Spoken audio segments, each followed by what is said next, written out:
السلام علیکم ورحمۃ اللہ وبرکاتہ۔ آج کی ویڈیو میں ہم انشاءاللہ العزیز استخارہ کی نماز کا مکمل مسنون طریقہ، استخارہ کی نماز کی نیت کیسے کریں، استخارہ کی نماز کو کس طرح پڑھا جائے، استخارہ کے بعد دعا کرنے کا صحیح مسنون طریقہ کار کیا ہے اور استخارہ کا افضل وقت کیا ہے، یہ تمام آج ویڈیو میں ہم جانیں گے۔ تو آئیے آج ہم آپ کو جو نبی کریم علیہ السلام اپنے صحابہ کو استخارہ کا طریقہ اور جو تعلیم دیا کرتے تھے، ہم آپ کے سامنے یہ پریکٹیکل کے طور پر کرتے ہیں تاکہ ہر اچھا کام کرنے سے پہلے ہم بھی استخارہ کر کے نبی کریم علیہ السلام کی سنت اور صحابہ کی سنت پر بھی عمل کر کے دنیا آخرت کی رسوائی سے بچ جائیں۔ یہ رشتہ ہمارے لیے بہتر ہوگا یا نہیں، یہ سفر ہمارے لیے بہتر ہوگا یا نہیں، جو ہم چیز خرید رہے ہیں یا بیچ رہے ہیں یہ ہمارے لیے بہتر ہے یا نہیں، ان میں سے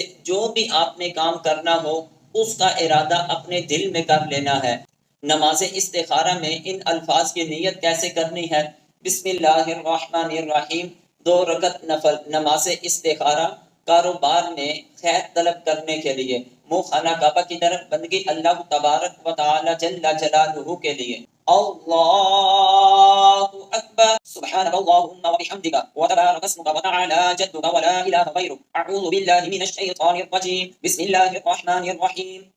الحمد للہ رب العالمین، الرحمن الرحیم، مالک یوم الدین، ایاک نعبد و ایاک نستعین، اہدنا الصراط المستقیم، صراط الذین انعمت علیہم غیر المغضوب علیہم ولا الضالین، آمین۔ بسم اللہ الرحمن الرحیم، قل یا ایہا الکافرون لا اعبد ما تعبدون ولا انتم عابدون ما اعبد ولا انا عابد ما عبدتم ولا انتم عابدون ما اعبد لکم دینکم ولی دین۔ اللہ اکبر، سبحان ربی العظیم، سبحان ربی العظیم، سبحان ربی العظیم، سمع اللہ لمن حمدہ، ربنا ولک الحمد، اللہ اکبر، سبحان ربی العالی، سبحان ربی العالی، سبحان ربی العالی، اللہ اکبر، اللہ اکبر، سبحان ربی العالی، سبحان ربی العالی، سبحان ربی العالی،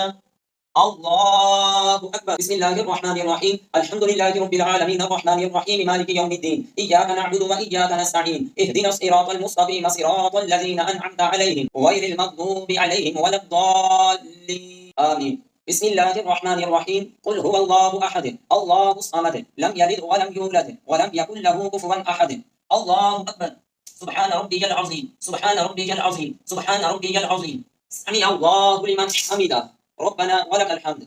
اللہ اکبر، سبحان ربی العالی، سبحان ربی العالی، سبحان ربی العالی، اللہ اکبر، اللہ اکبر، سبحان ربی العالی، سبحان ربی العالی، سبحان ربی العالی، اللہ اکبر۔ التحیات للہ والصلوات والطیبات، السلام علیک ایہا النبی ورحمۃ اللہ وبرکاتہ، السلام علینا وعلی عباد اللہ الصالحین، اشہد ان لا الہ الا اللہ واشہد ان محمدا عبدہ ورسولہ، اللہم صل علی محمد وعلی آل محمد کما صلیت علی ابراہیم وعلی آل ابراہیم انک حمید مجید، اللہم بارک علی محمد وعلی آل محمد کما بارکت علی ابراہیم وعلی آل ابراہیم انک حمید مجید، رب اجعلنی مقیم الصلاۃ ومن ذریتی ربنا وتقبل دعاء، ربنا اغفر لی ولوالدی وللمؤمنین یوم یقوم الحساب۔ السلام علیکم ورحمۃ اللہ، السلام علیکم ورحمۃ اللہ۔ نماز استخارہ ہم نے مکمل ادا کر لی، اب اس کے بعد دعائے استخارہ ہے۔ دعائے استخارہ کا پریکٹیکل طریقہ اور دعا سے قبل 2-3 باتیں بڑی توجہ کے ساتھ سماعت فرمائیے گا۔ ایک تو دعائے استخارہ سے قبل ہم نے الحمدللہ کہنا ہے اور دوسرا درود پاک پڑھنا ہے، کیونکہ نبی کریم علیہ السلام کے فرمان کا خلاصہ ہے کہ وہ دعا جو اللہ تعالیٰ کی حمد سے اور درود پاک سے نہ شروع کی جائے وہ دعا زمین و آسمان کے درمیان لٹکی رہتی ہے۔ تو اس لیے دعائے استخارہ سے پہلے الحمدللہ پڑھنا ہے اور درود پاک پڑھنا ہے، اور استخارہ کی دعا کے اندر جہاں لفظ حاصل امرا آئے گا، اگر آپ عربی الفاظ کے اوپر آپ کو مہارت ہے تو جو بھی کام کرنا چاہتے ہیں حاصل امرا کی جگہ اس کام کا عربی میں نام لے لینا ہے۔ فرض کریں نکاح کا معاملہ ہے تو کہیں حاصل نکاح ہو، اگر تجارت کا معاملہ ہے تو کہیں حاضر تجارت ہو، اگر سفر کا معاملہ ہے کہے حاضر سفر، کوئی چیز بیچنی ہے تو کہے حاضر بیع، حاضر امر کی جگہ، امر کی جگہ ہم نے جو بھی کام کرنے والے ہیں اس کا ہم نے نام لینا ہے۔ اگر عربی کے اندر ہمیں مہارت نہیں تو پھر جو بھی آپ کام کرنا چاہتے ہیں حاصل امر کی جگہ اس کا اپنے دل میں پختہ ارادہ کریں اور پوری یکسوئی کے ساتھ اپنے رب کی بارگاہ میں دعا کریں۔ بسم اللہ الرحمن الرحیم، الحمد للہ رب العالمین والعاقبۃ للمتقین والصلاة والسلام علی سید الانبیاء والمرسلین۔ اللهم إني أستخيرك بعلمك وأستقدرك بقدرتك وأسألك من فضلك العظيم فإنك تقدر ولا أقدر وتعلم ولا أعلم وأنت علام الغيوب اللهم إن كنت هذا النكاح خير لي في ديني ومعاشي وعاقبة أمري او قال عاجل امری وآجله فاقدره لي ويسره لي ثم بارك لي فيه وإن كنت تعلم أن هذا النكاح شر لي في ديني ومعاشي وعاقبة أمري او قال عاجل امری وآجله فاصرفه عني واصرفني واقدر لي الخير حيث كان ثم ردني به وصلی اللہ تعالی علی حبیب خیر خلقہ محمد والہ واصحابہ واہل بیتہ اجمعین برحمتک یا ارحم الراحمین۔ یہ ویڈیو اچھی لگی ہو تو حوصلہ افزائی کے طور پر چینل کو ضرور سبسکرائب کیجئے گا اور ویڈیو کو دوسروں تک زیادہ سے زیادہ شیئر کیجئے گا۔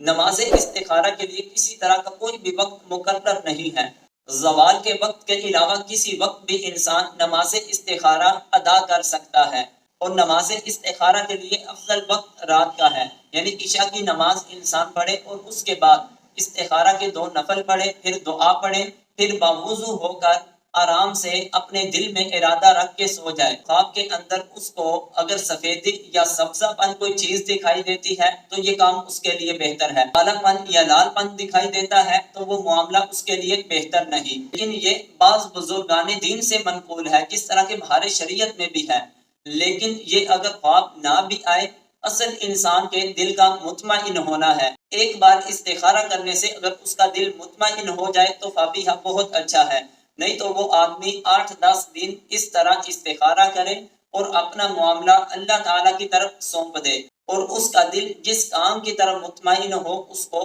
کر گزرے۔ اللہ تعالیٰ اس کے لیے دنیا اور آخرت میں بہتر فرمائے گا۔ السلام علیکم ورحمۃ اللہ وبرکاتہ۔